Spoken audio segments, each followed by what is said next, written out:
और जो हमारा 25 साल एक अच्छी पुलिस होने का रिकॉर्ड, जो एक अनिवार्य शर्त है राष्ट्रपति सम्मान की, उसको हमने पूरा किया है।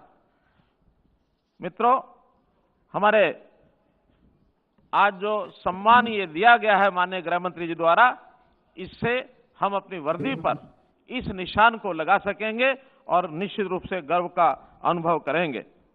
माननीय गृह मंत्री जी, आपका जो साहसिक अभी तक जो इतिहास रहा है, वास्तव में वो बहुत ही पुलिस को प्रेरणा देने वाला है।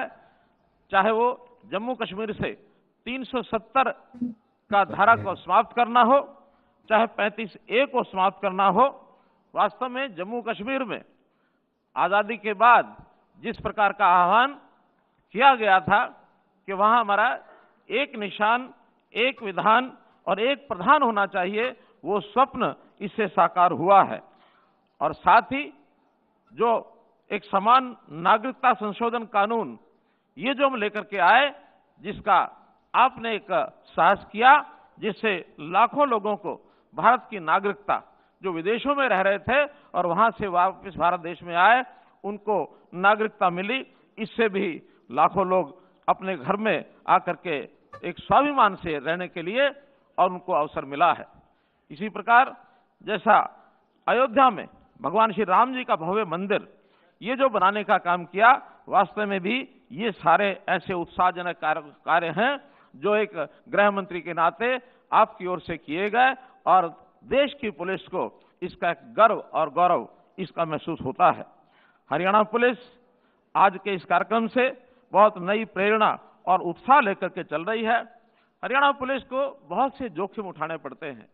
दिल्ली 3 तरफ से एक प्रकार से यानी हरियाणा उसको लगता है, और राजधानी के साथ लगते हुए इस माहौल में सुरक्षा का जो एक विषय होता है, बहुत महत्वपूर्ण होता है। इसको बखूबी हम लोग निभा रहे हैं। और जैसा 1966 से और 1984 तक, 1994 तक ये जो कार्यकाल था, उसमें कार्यकाल 10 साल का बड़ा कठिन आतंकवाद का भी हमने झेला, 1984 से 1994। और उसमें हमारे यहाँ के 83 पुलिसकर्मी, उन्होंने अपने प्राण न्यौछावर किए। हमारी पुलिस आधुनिक तकनीक से भी सुसज्जित है, और मैं कह सकता हूं कि 21वीं सदी में जो पुलिस की एक दक्षता होनी चाहिए, वो हमारी पुलिस में है। हमारे स्थानीय पुलिस जो भी है, वो हर प्रकार के और आधुनिक ऑनलाइन सेवाओं से जनता को सहयोग करती है। अंत्योदय सरल हर समय पोर्टल पर 32 नागरिक सेवाएं पुलिस के द्वारा ये दी जाती हैं। ऑनलाइन शस्त्र लाइसेंस सेवाएं ये प्रदान की जाती हैं। और इसी प्रकार स्वास्थ्य, पुलिस और अग्निशमन आपातकालीन सेवाएं 112 के माध्यम से और ये भी दी जाती हैं। हमने यहाँ साइबर थाने, जो कि इंटरनेट और मोबाइल का उपयोग जैसे बढ़ रहा है, वैसे ही साइबर क्राइम ये भी बहुत हो रहा है। तो इस साइबर क्राइम पर भी हम लोगों ने कंट्रोल करने के लिए 29 साइबर थाने और 309 साइबर डेस्क ये स्थापित किए हैं। जहां तक महिलाओं के थानों का विषय है, जिले से लेकर ब्लॉक लेवल तक ये हमने स्थापित किए हैं।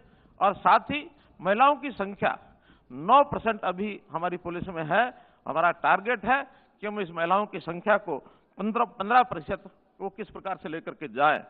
दुर्गा शक्ति रैपिड एक्शन फोर्स, ये भी महिलाओं की सुरक्षा में बहुत एक कारगर एक हथियार ये हमारा बना है। हमने अंतर्राष्ट्रीय एंटी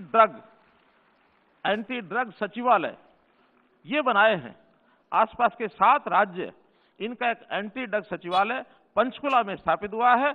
आपस में समन्वय करके हम ड्रग से अपने युवकों को कैसे बचा सकें और किस प्रकार से भावी पीढ़ी हमारी सुरक्षित रहे, कारगर तरीके से हमारा पुलिस बल ये एक अहम कर्तव्य ये कर रहा है। आज राष्ट्रपति निशान के मिलने से हमारा मनोबल भी बढ़ा है, हमको प्रसन्नता भी हुई है। पुलिस के सब हमारा जो काडर है वो बधाई का पात्र है। लेकिन साथ ही मैं अपने पुलिस के जवान भाइयों को जरूर ये आगाह करना चाहूंगा कि इस सम्मान से हमारा दायित्व भी बढ़ा है, क्योंकि जिन विशेषताओं को लेकर के ये एक राष्ट्रपति सम्मान हमको मिला है, वो विशेषताएं तो हमको बनाकर रखनी ही है। और आगे बढ़ने के लिए आज आधुनिक काल में जिस प्रकार का एक सक्रिय पुलिस बल, स्फूर्तिदायक पुलिस बल और जिस प्रकार टेक्निकल चीजों को आगे बढ़ाते हुए हमारी आवश्यकता है, उसको भी मैं आपको विश्वास दिलाता हूं गृह मंत्री जी, उसको आगे बढ़ाएंगे, निश्चित रूप से हम आगे बढ़ेंगे। मैं पुनः केंद्रीय मंत्री जी का बहुत बहुत आभार प्रकट करता हूं, धन्यवाद देता हूं कि इस अवसर पर हमको आज राष्ट्रीय सम्मान से आपने शुभ किया। आपका बहुत बहुत धन्यवाद, बहुत बहुत आभार। धन्यवाद।